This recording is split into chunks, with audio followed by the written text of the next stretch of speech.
여러분 안녕하십니까? 포항 MBC 뉴스투데이입니다.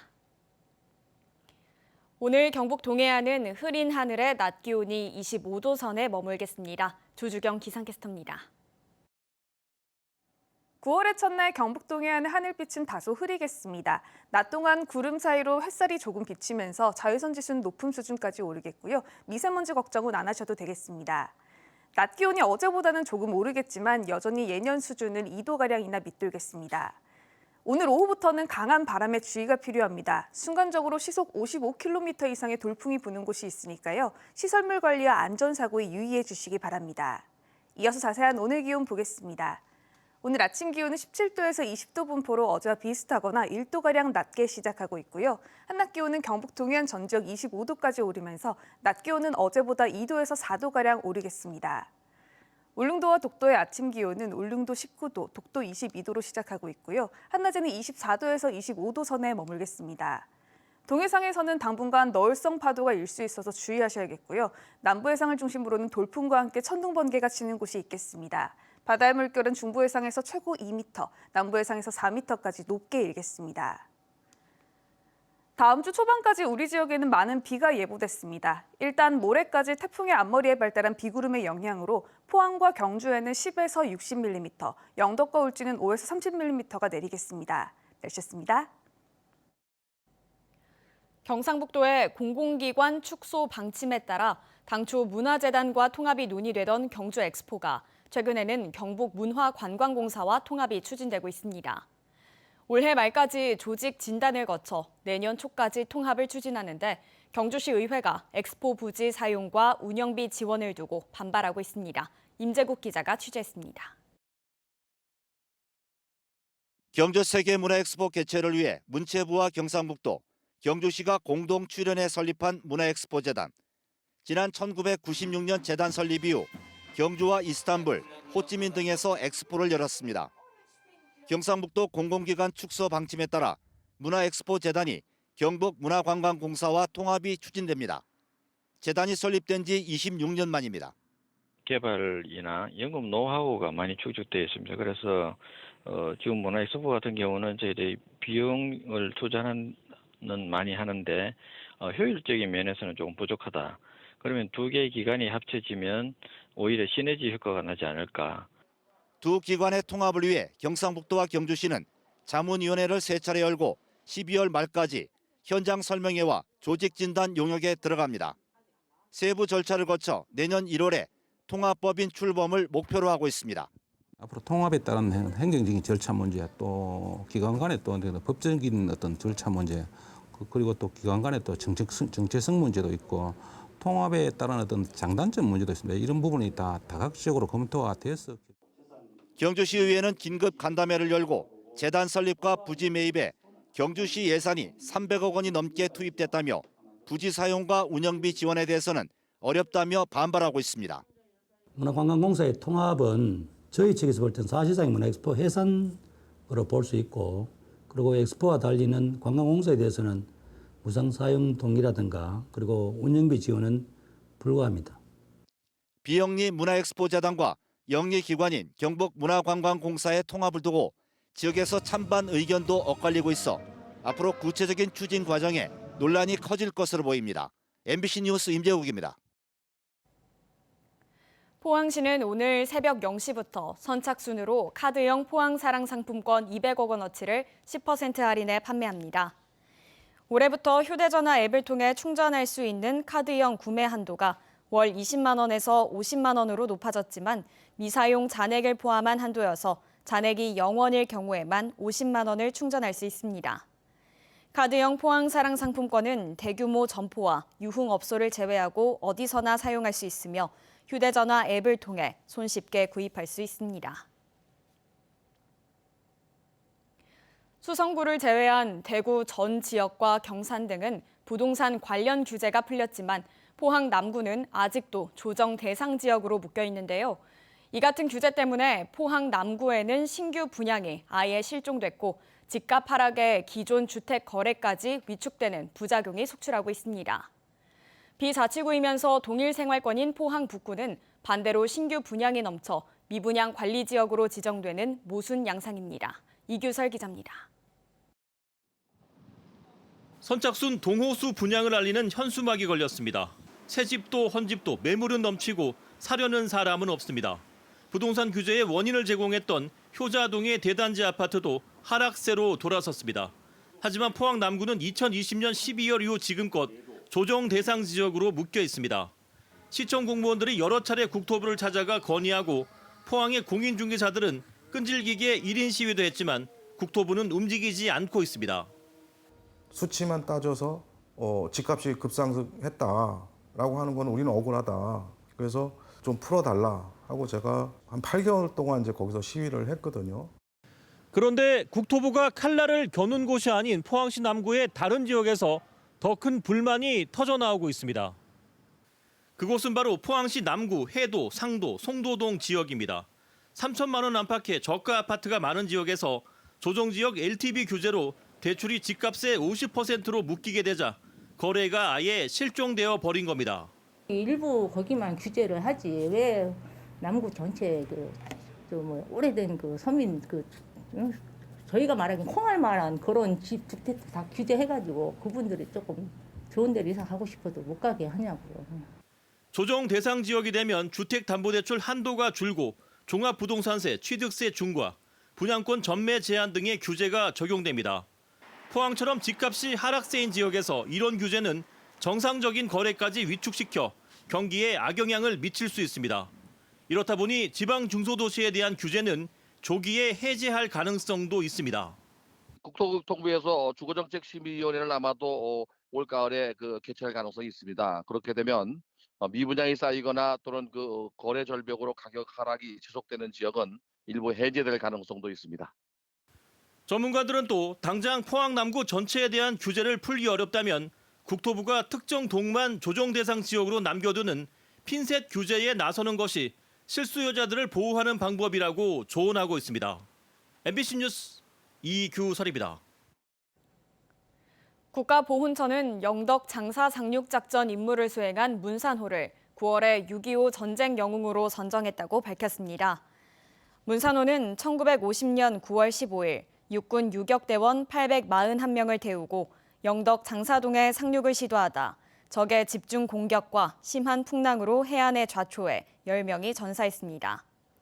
좌초 47년 만인 지난 1997년 3월 해병 수색대원에 의해 바닷속에 묻힌 문산호가 발견됐고 2020년 장사상륙작전 전승기념관으로 탈바꿈해 6.25 전쟁의 아픈 역사를 알리고 있습니다. 지난달 대구의 주요 정수장 3곳에서 정수한 물을 확인했더니 독성 물질인 마이크로시스틴이 검출된 데 이어 가정집에서 바로 이용하는 수돗물에서도 마이크로시스틴이 검출됐습니다. 대구와 부산, 경남 가정집에서도 독성 물질이 검출돼 영남권 식수원 전체가 위험하다는 걱정이 나오고 있습니다. 양관희 기자가 보도합니다. 지난 7월 대구 주요 정수장 3곳에서 정수한 물에서 독성 물질인 마이크로시스틴이 검출됐습니다. 마이크로시스틴은 녹조의 원인인 남조류에서 생겨나 여성 난소와 간 등에 나쁜 영향을 끼칩니다. 당시 매국은 0.281 ppb, 문산 0.268 ppb, 고산은 0.226 ppb로 미국 연방환경보호국 아동 허용치인 0.3 ppb에 근접했습니다. 정수장에서 상수도관을 거쳐 가정집으로 들어온 수돗물은 어떨까? 환경단체들이 지난 7월 14일부터 8월 25일까지 대구와 경북, 부산과 경남의 가정과 상가 22곳의 수돗물을 가져가 총 마이크로시스틴 측정법으로 검사한 결과 6곳에서 마이크로시스틴이 검출됐습니다. 분수가 더러워서 수돗물로 오게 되면 100% 제거하기는 참 불가능하다고 저는 보이고요. 과학기술로 불가능하고요. 이렇게 이제 결국에는 원수에서 아무리 정수를 잘해도 우리 수돗물에서 나타날 수 있고요. 대구 수성구에서는 마이크로시스틴이 0.064 ppb, 동구에서는 0.051 ppb가 나왔습니다. 미국 연방환경보호국 아동 허용치보다는 낮지만 캘리포니아주 환경건강위험평가국 기준 0.03 ppb보다는 약 2배 높았습니다. 이 기준대로라면 수성구, 동구 수돗물을 3개월 넘게 마시면 정자수 감소 등 영향을 받을 수 있습니다. 경남 창원 진해구에서는 마이크로시스틴이 0.175 ppb 나와 캘리포니아주의 5.8배, 부산 수영구는 2.03배 높게 검출됐습니다. 환경단체는 이번 조사를 바탕으로 정부를 규탄하고 낙동강 보호수문 개방을 촉구했습니다. 영남의 가정집 수돗물에서 녹조, 독이 나왔다.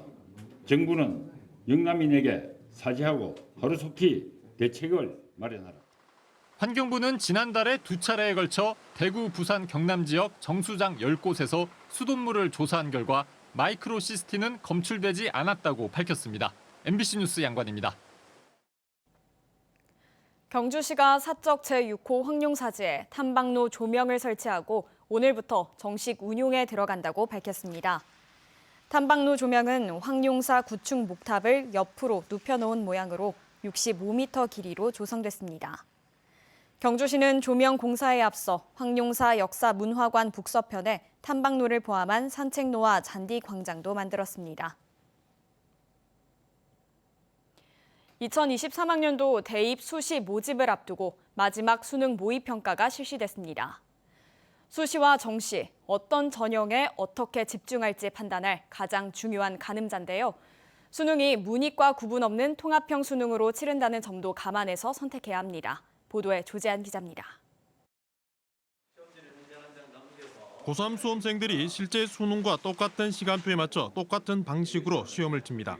11월 17일 수능을 앞두고 고3 재학생과 재수생 등 수험생 모두 응시하는 마지막 모의평가입니다. 실제 수능에서 어떤 출제 경향, 어느 정도의 난이도를 보일지 예측할 가장 중요한 잣대입니다. 이번 시험은 작년 수능이나 올해 6월 모의평가와 비교해 국어와 영어는 다소 쉬웠던 것으로 분석됐습니다. 수학은 전반적으로 비슷한 난이도를 보였지만 공통 과목인 수학 1, 2에서 다소 어려웠다는 평입니다. 추석 연휴가 끝난 다음 날인 오는 13일부터는 수시 원서 접수가 시작합니다. 모의평가 결과가 나오기 전이어서 가채점으로 자신의 성적과 위치를 파악하는 게 중요합니다. 수시를 조금 더 높게 쓸지 아니면 적정선에서 맞췄을지에 대한 고민이 가장 큰 것 같습니다. 정시 성적이 안 좋을 것으로 예상이 되어 조금은 좀 더 수시에 안정성 있게 넣으려는 생각입니다. 지난해 처음 실시한 문이과 통합형 수능에서는 상위권의 이과 강세가 두드러졌습니다. 올해는 이과 강세가 더욱 커질 것이란 전망이 우세해 문과생은 특히 정시를 노릴 경우 주의 깊게 대비를 해야 합니다. 통합형 시험으로 인해서 작년에 이제 교차 지원이 이루어지고 자연계열 학생이 인문계열로 지원하는 양상을 보였습니다. 그래서 인문계열 지원하는 학생들은 수시에서 조금 더 안전적으로 갈 수 있도록 지원을 하는 게 필요할 것 같고요. 2023학년도 대입 수능까지 2달여 남았습니다. 이제부터는 모의평가에서 드러난 자신의 취향 영역을 위주로 EBS 강의와 오답노트 활용, 영역별로 주어진 시간 안에 문제를 푸는 문제풀이식 학습 등의 마무리 전략에 집중해야 합니다. MBC 뉴스 조재환입니다. 한국 전쟁 당시 가장 치열했던 전투 중 하나로 기록되어 있는 포항 형산강 전투를 재조명하는 토론회가 오늘 국회에서 열립니다. 포항 지역학연구회 소속 이상준 향토사학자가 발제를 맡아 포항 형산강 전투의 역사에 대해 설명하고 이어 여러 전문가들이 자유 대한민국을 수호한 호국도시 포항을 주제로 토론할 예정입니다. 이번 토론회는 국가보훈처와 경상북도의 후원으로 진행됩니다. 경상북도가 저출산 극복을 위해 2020년에 도입한 새생명 탄생 119 구급 서비스를 현재까지 임산부 1,315명이 이용한 것으로 집계됐습니다. 이 가운데 16명은 병원으로 이송되기 전 구급차 등 현장에서 출산했습니다. 새생명 탄생 119 구급 서비스는 출산이 임박하거나 조산 우려가 있는 임산부를 분만처치 교육을 받은 119 구급대가 신속히 출동해 대구 경북 소재 병원으로 이송해주는 서비스입니다. 경북교육청이 추석 연휴를 대비해 코로나19 자가 진단도구 70만 개를 학생과 교직원에게 지원합니다. 이번에 지급되는 자가 진단도구는 선제 검사용이 아니라 연휴 기간과 그 이후 가정에서 증상이 나타날 경우 사용하면 됩니다. 경북교육청은 학교 방역 점검을 9월 셋째 주까지 더 늘려 실시하고 추석 연휴 이후 확진자가 늘어날 것에 적극 대비하고 있다고 밝혔습니다. 6월 대구와 경북 지역 금융기관의 여신과 수신 모두 한 달 전보다 증가했습니다. 한국은행 대구경북본부에 따르면 6월 대구와 경북 지역 금융기관 수신 잔액은 256조 8,195억 원으로 한 달 전인 5월보다 8,975억 원이 늘었습니다. 예금은행이 3,651억 원, 비은행기관이 5,324억 원이 늘었는데 예금은행의 경우 정기예금은 증가세를 이어갔지만 저축예금과 기업 자유예금은 한 달 전보다 감소했습니다. 금융기관 여신 잔액은 233조 5,257억 원으로 5월보다 1조 4,874억 원이 늘었습니다. 예금은행 여신은 7,672억 원, 비은행기관 여신은 7,247억 원이 늘었는데 중소기업 대출은 증가세를 이어갔지만 가계대출은 부동산 경기 하락과 대출금리 상승 영향으로 감소했습니다. 국민의힘 이인선 의원은 고준위 방사성 폐기물 처분장 부지 선정과 유치지역 지원 등을 담은 고준위 방사성 폐기물 관리 특별법안을 대표 발의했습니다.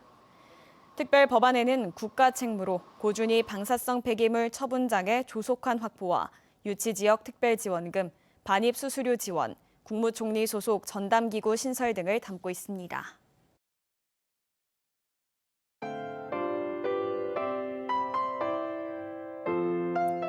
9월의 첫날 경북 동해안의 하늘빛은 다소 흐리겠습니다. 낮 동안 구름 사이로 햇살이 조금 비치면서 자외선 지수는 높은 수준까지 오르겠고요. 미세먼지 걱정은 안 하셔도 되겠습니다.